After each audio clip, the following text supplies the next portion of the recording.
Dans le clan du Bitrophy, l'été a été mis à profit pour reprendre des forces et réparer les mécaniques après des 25 heures de Spa-Francorchamps forcément éprouvantes pour les hommes et les machines.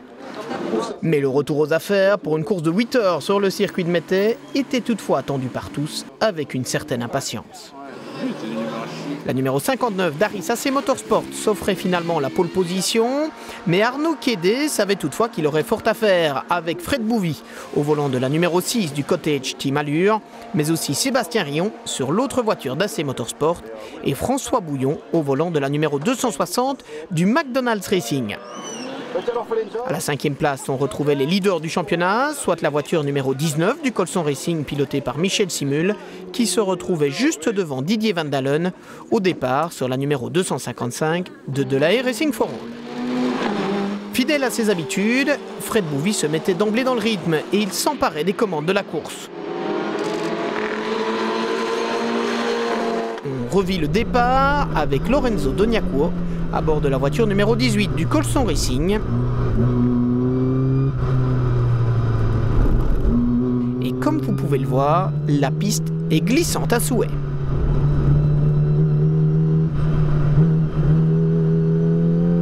Des conditions difficiles dont raffole Fred Bouvy. Au volant de la numéro 6 du Cottage Team Allure, le Bruxellois creusait d'emblée un écart conséquent.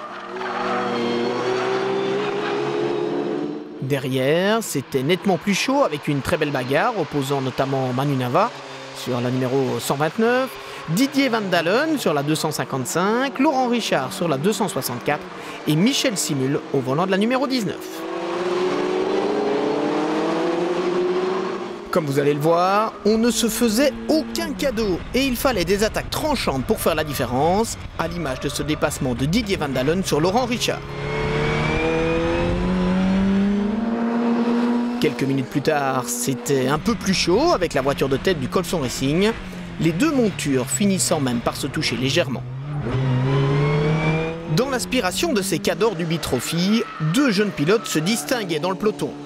Lorenzo Doniacuo, qui avait pris le départ sur la numéro 18, la deuxième voiture du Colson Racing, doublant ici la numéro 65 de Sébastien Rion pour se rapprocher du top 5.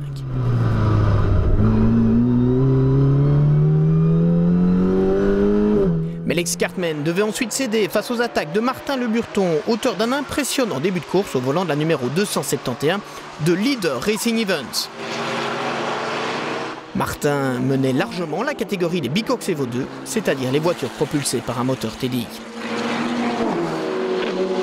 Par contre, deux des outsiders manquaient à l'appel dans le groupe de tête. Sur la numéro 260 de McDonald's Racing, François Bouillon était contraint un retour prématuré dans la voie des stands. J'avais adopté un rythme calme en début de course, mais j'ai cassé un cardan après quelques tours. J'ai donc dû rentrer pour le remplacer. Ce n'était pas mieux pour la numéro 59 de Aris AC Motorsport, qui était pourtant partie depuis la pole position, mais qui perdait elle aussi 5 tours dès le début de course. On était vraiment bien parti puisque j'avais pu tenir la tête avec Fred Bouvy et on avait pu creuser un peu l'écart. Évidemment, les autres sont un peu plus rapides que nous, mais ça c'était un peu notre stratégie. Et jusqu'au moment où ils nous ont rattrapés, malheureusement, en me dépassant, j'ai été déporté vers la droite et ça ne m'a pas empêché d'aller dans la limite du bac. C'était en fait un trou juste à la sortie du virage qui a fait que le cardan a cassé dans les minutes qui suivaient. Même si le problème était moins sérieux, la voiture aux couleurs de Rétro d'Or perdait elle aussi le contact avec les leaders. D'autant plus dommage que la première expérience de l'équipage avec la nouvelle Bicox Evo 3 se passait jusque-là à la perfection.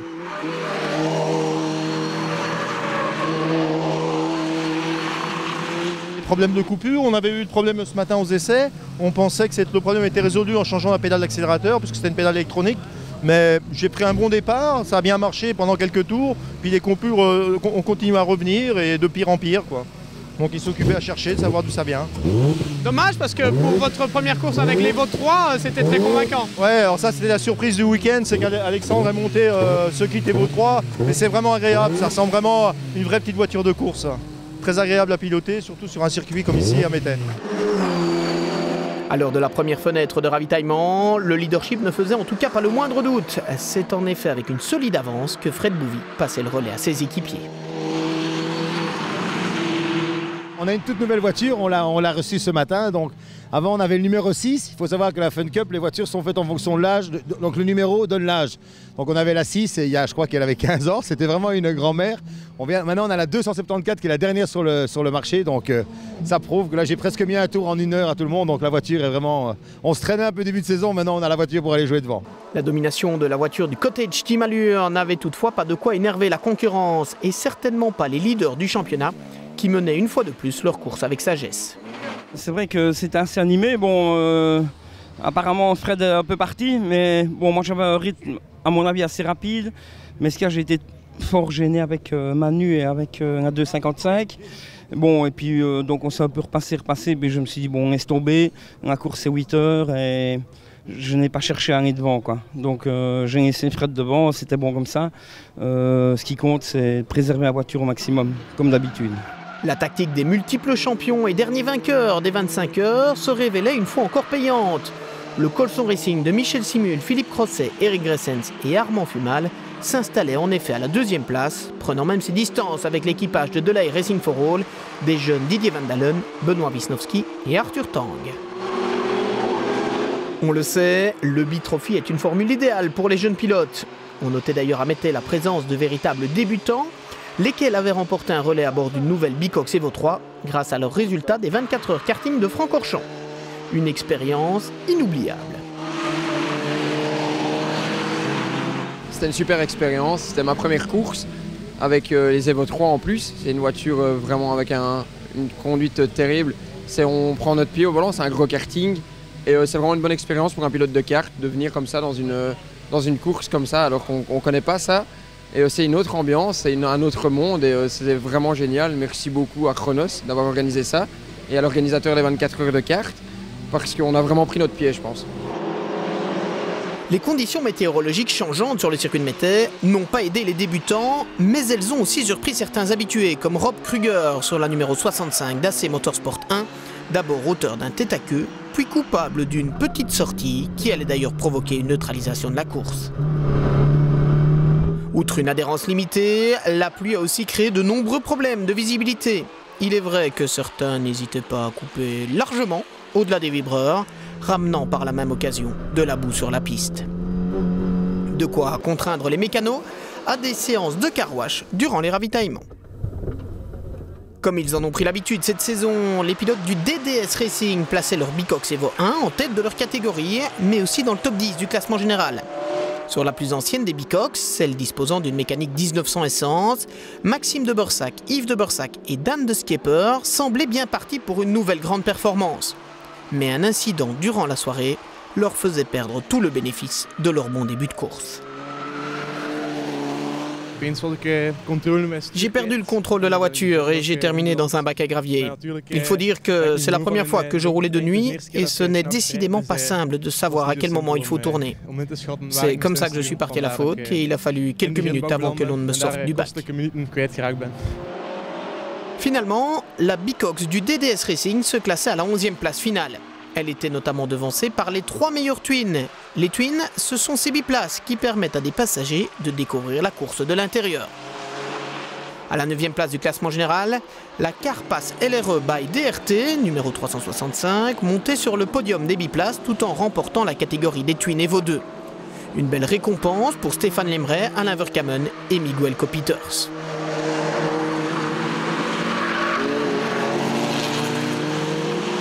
La 2e place en Twin revenait à CBRS AC Motorsport, l'équipe d'Alain Dupont, Michel Conning, Philippe Fissette et Arnaud Quédé. Mais pour la victoire, il n'y avait une fois de plus pas de suspense. Avec la numéro 323 du TML Racing, Baudouin de Liedekerk, Alain Jadot et Charles Bernard Rigueur allaient remporter une nouvelle victoire indiscutable puisqu'ils comptaient 2 tours d'avance sous le drapeau à damier. Et pourtant, ce n'était pas gagné d'avance. Moi personnellement je préfère le jour et le sec, donc bon j'étais gâté aujourd'hui mais enfin bon ça va, on arrive à se maintenir, on a la chance d'avoir une équipe très homogène donc voilà, et le circuit de Mettey bon je trouve convient très bien à la Fun Cup et très amusant donc c'est très chouette. Mais revenons à la course en tête alors que la nuit tombait sur la belle région de l'Entre-Sambre-et-Meuse. Avec la pénombre, le retour de quelques gouttes de pluie et les problèmes de boue dont nous vous avons déjà parlé, la visibilité devenait un problème récurrent pour bon nombre de concurrents. C'était notamment le cas pour Manu Nava sur la numéro 129 d'Asturcar Racing, lequel devait en outre composer avec des phares mal réglés. De quoi perdre le contact avec un podium provisoire. Je vais dire que la pluie, tout à l'heure, ça allait très bien, donc j'adore le circuit sur la pluie. Sur le sac aussi, il est très gai. Mais j'avais un problème on n'a pas de lave-glace. Les phares étaient mal réglés, donc il y a des moments où je ne savais pas où j'étais. Mais quand je dis je ne savais pas où j'étais, j'ai même cru que j'arriverais pas à rentrer dans les stands, dans le sens où il y avait un paquet de boue devant moi. Et bon, ça devenait vraiment fou de rouler comme ça, parce que il y a des moments où j'arrivais dans le virage, il fallait que je me repère sur le côté, dans les vitres latérales, pour savoir où j'étais. C'était à ce point-là, quoi. Donc voilà. Rouler pratiquement à l'aveugle, ou en tout cas avec une vue loin d'être dégagée, c'est aussi l'expérience qu'a vécu le leader Cédric Bollen. Un petit problème de visibilité dans la voiture, donc c'est très difficile et on perd énormément de temps autour par rapport au colson. Cependant, ils sont quand même plus vite sur l'appui actuellement. Cette perte de temps permettait même à la numéro 19 du Colson Racing de se relancer dans la course pour la victoire finale. Mais le sport automobile n'est pas une science exacte. Michel vient de nous faire part, la voiture s'est arrêtée net pendant 40 secondes et puis à un moment donné elle a repris, donc petite panne fantôme. J'espère que ce n'est qu'une petite humidité quelque part et que cette humidité est partie et que maintenant pour le reste ça va rouler. Ce coup de théâtre n'allait malheureusement pas rester sans suite. Reparti au combat, la voiture de pointe du Colson Racing était ensuite définitivement contrainte à l'abandon. Moteur cassé, donc la course c'est fini. On va dégringoler au classement, mais on va quand même prendre les points de la 20e place au pire. Mais avec la 2e place, c'était très bien. Je crois qu'on était mathématiquement champion. Donc là, on va devoir un peu attendre. Ça laisse du suspense pour les courses suivantes. Un abandon qui allait donc coûter de précieux points au championnat pour le Colson Racing. Mais grâce à leur victoire des 25 heures, le quatuor Simul, Crosset, Crescens, Fumal conservait les rênes du B-Trophy avant le rendez-vous des Belgian Masters à Zolder. Autre voiture habituée aux honneurs en B-Trophy, la numéro 129 d'Asturcar, alors pilotée par Marc Lognard, renonçait à son tour après un contact avec la numéro 65 de Rainer Westhaupt. Malgré une biellette de direction pliée, la voiture aux couleurs d'AC Motorsport pouvait quant à elle poursuivre sa route pour se classer au 5e rang. Elle terminait ainsi devant l'autre voiture de l'équipe, la numéro 59 d'Aris AC Motorsport, remontée à la 6e place après ses malheurs du début de course. Pour le podium, ce fut très chaud jusque dans les derniers instants, avec un Martin Le Burton décidément très en verve. Le jeune bruxellois faisait en effet voler la voiture de Leader Racing Events, mais il devait finalement se contenter de la 4e place finale, laquelle correspondait néanmoins à la victoire dans la catégorie des Bicox Evo 2. Une bonne surprise créée par Philippe Willems, Édouard de Braquelaire, Mathieu de Robiano et ce diable de Martin Le Burton. Un peu déçu à la fin, mais bon, c'est la course, en tout cas c'était sympa, c'était des chaudes bagarres et c'est toujours resté très propre. Maintenant, c'est les lois de la course. Quand on joue, on peut gagner, quand on joue, on peut perdre. Donc voilà, c'est comme ça, on essaiera de revenir plus fort peut-être à Zolder. Je ne sais pas si je roulerai, tout ça dépendra des budgets, mais pourquoi pas. On pouvait aussi parler de bonnes surprises pour ceux qui allaient s'adjuger la 3e place finale. Bien peu en effet s'attendaient à voir Lorenzo Doniacuo, Jürgen Gullicher, Laurence Tassin et François Verbist placer la 2e voiture du Colson Racing sur le podium. On a su tenir le rythme et l'équipe a fait un super boulot, la voiture allait super bien. Et voilà, on était tous constants et c'est comme ça qu'on a su faire une belle 3e place, quoi. Ce podium, c'était inattendu quand même. Oui, parce qu'à mi-course, on était que 7e, donc j'y attendais pas.